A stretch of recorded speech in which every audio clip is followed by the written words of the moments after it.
Are you actually paying what you think you are with your robo-advisor? The whole point of platforms like Wealthsimple Invest is low-cost, hands-off investing.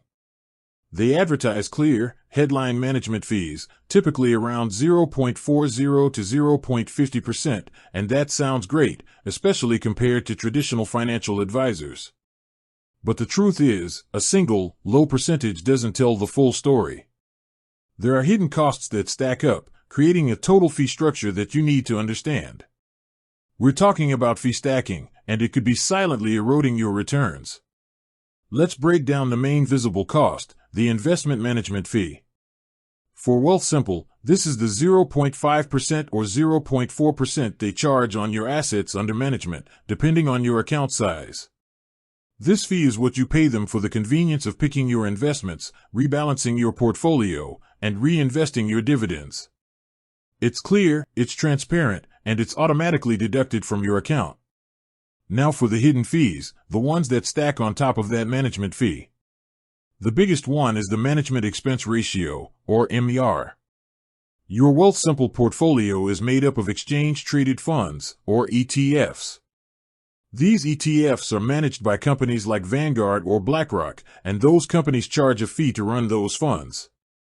This MER is typically between 0.12% and 0.23% for Wealthsimple's portfolios, and here's the key, it's not deducted from your account balance. Instead, it's factored into the ETF's price, meaning it comes out of the fund's returns before they even hit your portfolio. So while you don't see the deduction, it absolutely impacts your bottom line. So, when you calculate your actual total cost, you need to add the two together. That 0.5% management fee, plus the 0.15% average MER, for example, puts your true all-in cost closer to 0.65%. Then there are smaller, context-specific costs that can pop up. If your portfolio holds US dollar-denominated assets, there may be currency conversion fees when you deposit or withdraw funds, or even when dividends are reinvested. While Wealthsimple's self-directed accounts are more notorious for foreign exchange fees, they can still be a factor in the managed accounts for trading foreign securities.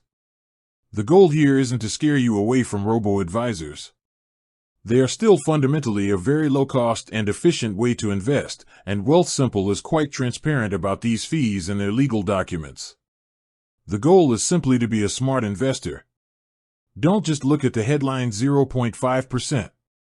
Always dig into the management expense ratio of the underlying ETFs and be aware of potential currency costs. Understanding the true impact of fee stacking is the difference between good returns and great returns over decades of compounding. With that said, thanks for watching, and until next time.